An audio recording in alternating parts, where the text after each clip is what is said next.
why we don't change?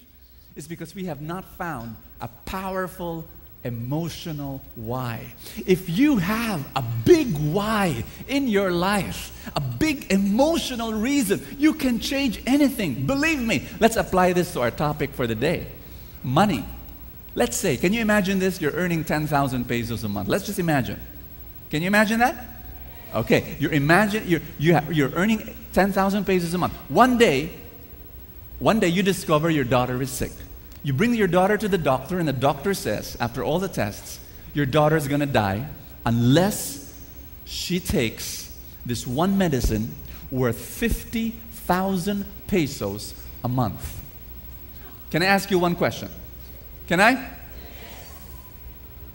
Will you do everything possible to earn 50,000 pesos a month?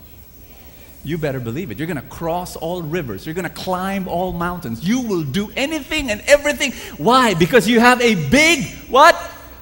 Emotional why. Another word, another term for emotional why is hunger. Everybody say that. Hunger. Ask someone beside you, what's your hunger?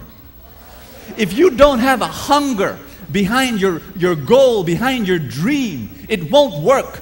A dream without an emotional why, without a hunger, will have no legs, and it will not be able to stand, and you will not be able to achieve it.